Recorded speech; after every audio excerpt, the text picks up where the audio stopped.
اعوذ باللہ من الشیطان الرجیم بسم اللہ الرحمن الرحیم رب اشرح لی صدری ویسر لی امری واحلل عقدۃ من لسانی یفقہوا قولی رب زدنی علما۔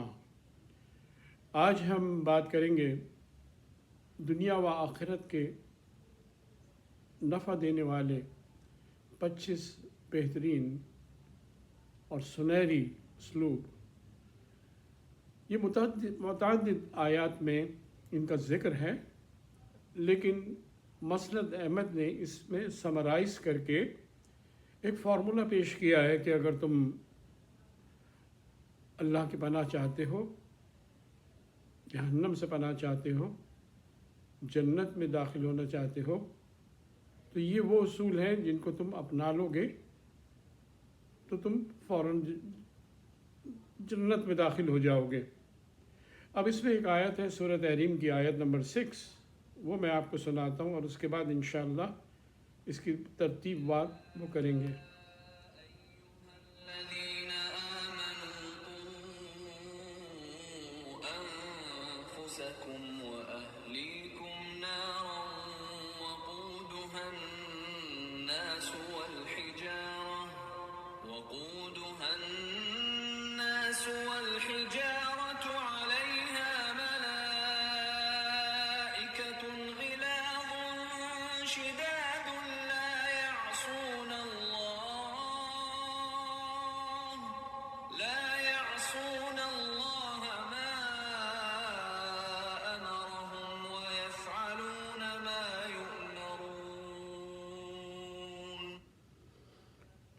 آپ نے یہ آیت سنی، سورہ تحریم آیت نمبر 6، یا ایھا الذین آمنوا قوا انفسکم واہلیکم نارا وقودها الناس والحجارہ علیہا ملائکۃ غلاظ شداد لا یعصون اللہ ما امرہم ویفعلون ما یؤمرون۔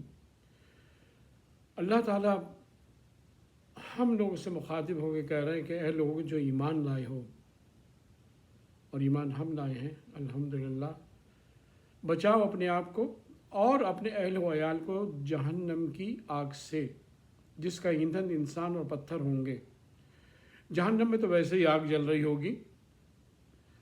اب آگے جو یہ جملہ ہے یہ بڑا معنی خیز ہے کہ جس کا ایندھن انسان اور پتھر ہوں گے، وہاں تو ویسے ہی آگ لگ رہی ہے۔ مزید اس میں کہا ہے کہ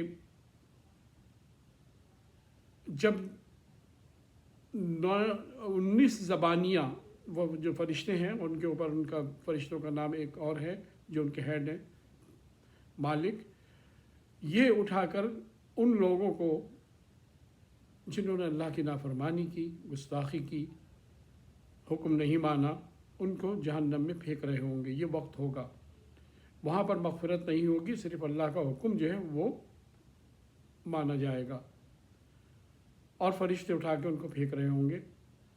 تو جب وہ پھینکیں گے، آلریڈی وہاں آگ لگ رہی ہے، جیسے آگ میں اور تیل کا چھڑکا ہو جائے گا تو وہ آگ اور بھڑک اٹھے گی۔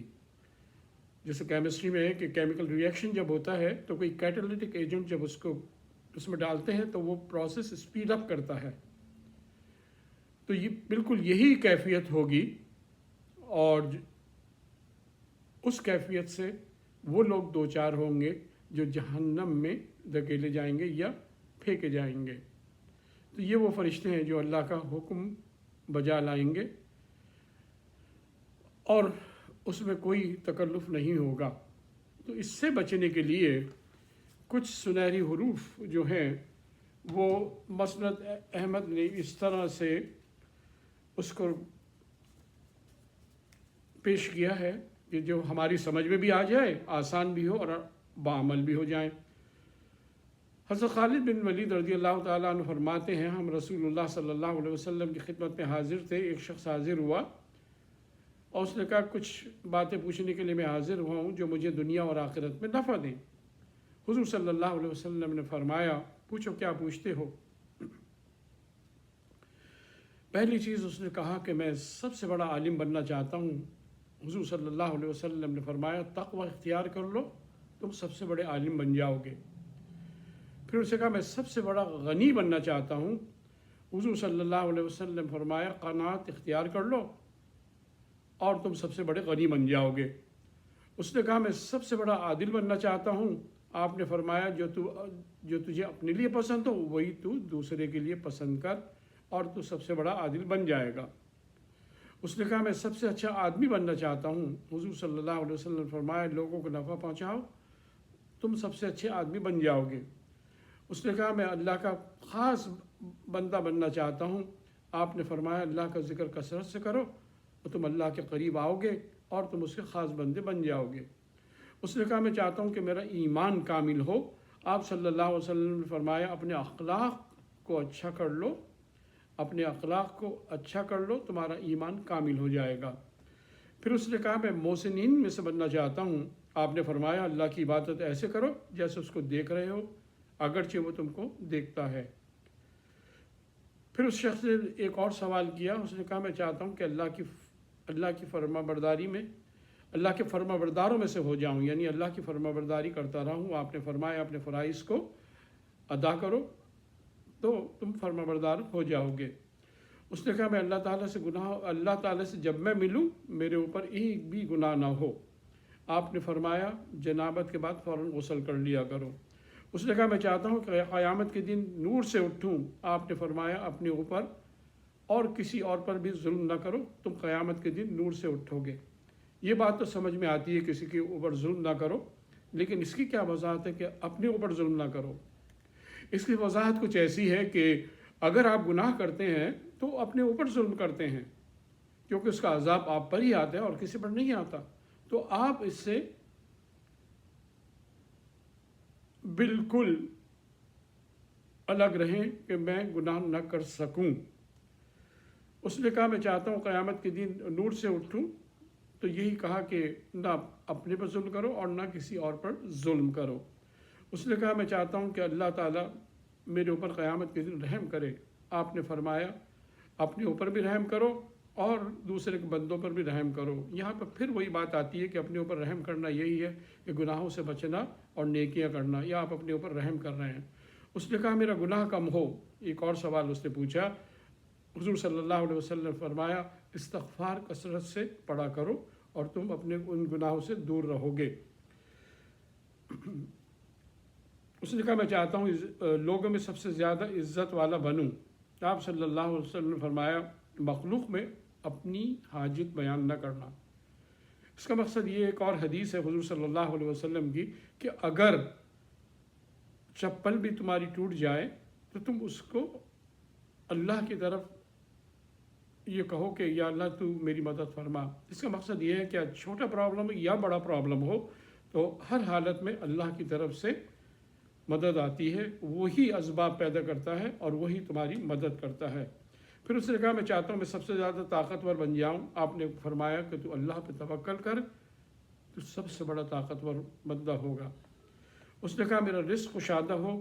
آپ نے فرمایا باوضو رہا کرو، تمہارا رزق کشادہ ہو جائے گا۔ وضو جو ہے بہت اہم چیز ہے۔ پھر اگین ایک اور میں آپ کو کوٹ کروں گا حضور صلی اللہ علیہ وسلم کی حدیث۔ آپ سے لوگوں نے پوچھا آپ اپنی امت کو کیسے پہچانیں گے قیامت کے روز، کیونکہ وہاں تو بلینس آف لوگ ہوں گے۔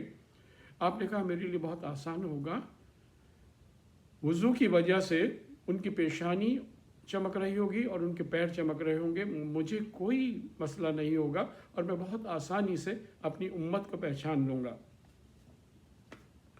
اس نے کہا میں اللہ اور اس کے رسول صلی اللہ علیہ وسلم کا محبوب بننا چاہتا ہوں۔ آپ نے فرمایا جو اللہ اور اس کے رسول کو پسند ہے وہی تو پسند کر اور تو محبوب بن جائے گا۔ اس نے کہا میں قیامت کے دن اللہ تعالیٰ کے غصے سے بچنا چاہتا ہوں۔ آپ نے فرمایا اللہ کی مخلوق پر غصہ کرنا چھوڑ دے، اللہ تجھے اپنے غصے سے اپنی پناہ میں لے گا اور اپنا غصہ نہیں کرے گا۔ اس نے کہا میں چاہتا ہوں میری دعائیں قبول ہوں۔ آپ نے فرمایا حرام کھانا چھوڑ دے، تیری دعائیں قبول ہوں گی۔ جیسے کہ ہم حج اور عمرے پہ جاتے ہیں، امید یہ ہوتی ہے کہ ہماری ساری دعائیں قبول ہوں گی، جو کہ بالکل صحیح ہے، بشرطے اس میں کنڈیشن ہے کہ کنڈیشن یہ ہے کہ تم حلال رزق کما رہے ہو۔ اس نے کہا میں چاہتا ہوں اللہ تعالیٰ قیامت کے دن مجھے ذلت سے بچا لے۔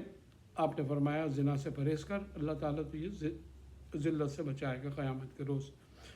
اس نے کہا قیامت کے دن اللہ تعالیٰ میرے عیب کو چھپا لے. آپ نے فرمایا تو دوسروں کے عیب چھپائے گا, اللہ تعالیٰ عیب چھپائے گا. اس نے کہا گناہوں سے کیا چیز نجات دیتی ہے؟ آپ نے بتایا آنسو, تواضع اور امراض.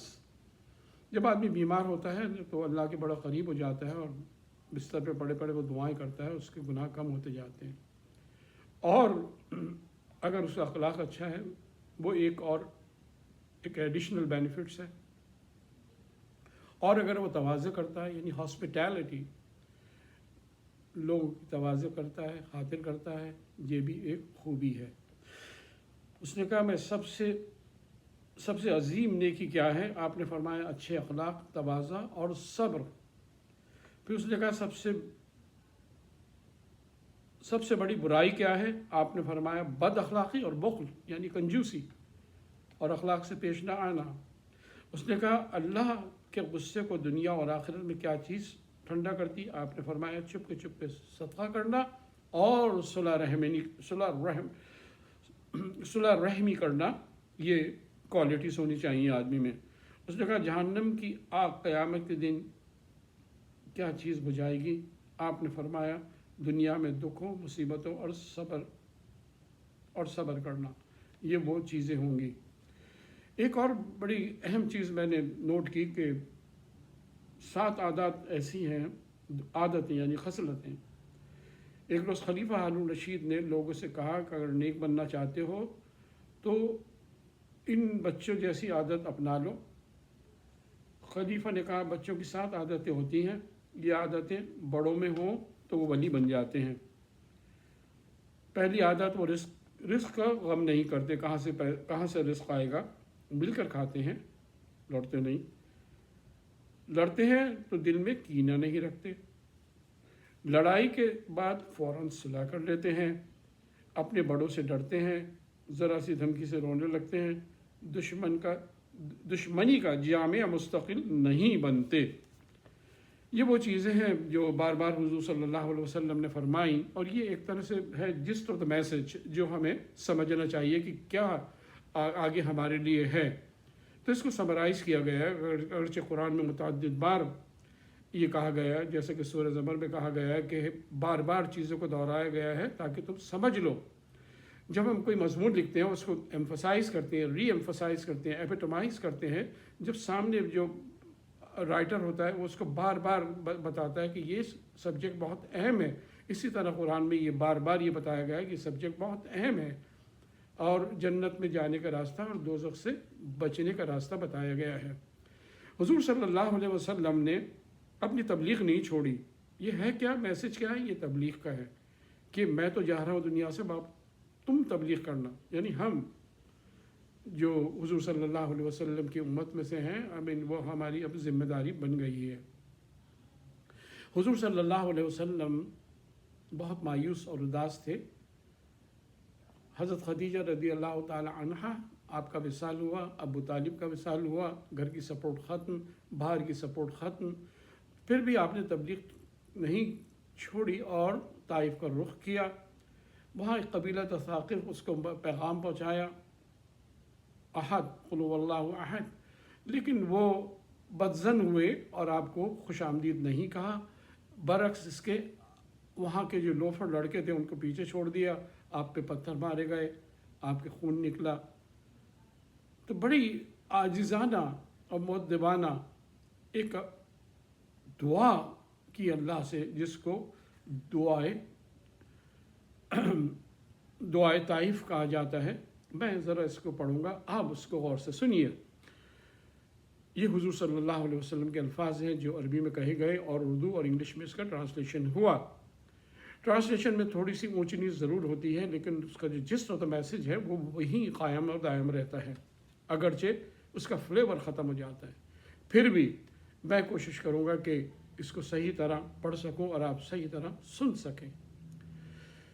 اے اللہ, میں تجھ سے اپنی کمزوری اور بے بسی اور لوگوں کے نزدیک اپنی بے قدری کا شکوہ کرتا ہوں.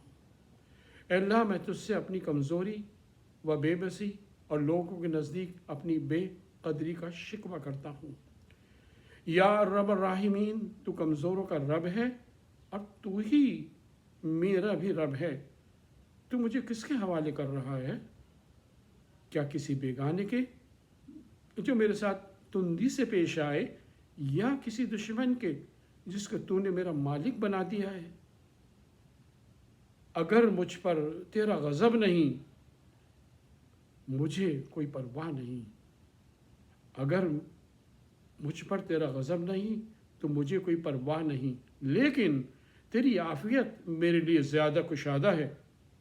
میں تیرے چہرے کے اس نور کی پناہ چاہتا ہوں جس سے تاریکیاں روشن ہو گئیں، جس پر دنیا اور آخرت کے معاملات درست ہوئے، کہ تو مجھ پر اپنا غضب نازل کرے یا تیرا عذاب مجھ پر وارد ہو۔ تیری رضا مطلوب ہے، یہاں تک کہ تو خوش ہو جائے، اور تیرے بغیر کوئی زور آور طاقت نہیں۔ کتنی عاجزی ہے اس میں، کتنی انکساری ہے، کتنا ناز ہے اللہ تعالیٰ پہ، اور کتنی محبت ہے۔ یہ جو الفاظ کہے گئے ہیں، یہ جب کسی پہ ناز ہوتا ہے اس وقت کہے جاتے ہیں۔ یہ آپ کے لیے بھی ہدایت ہے، میرے لیے بھی ہدایت ہے، ہم سب کے لیے ہدایت ہے۔ ہم سب امت ہیں سرکار دو عالم صلی اللہ علیہ وسلم کی۔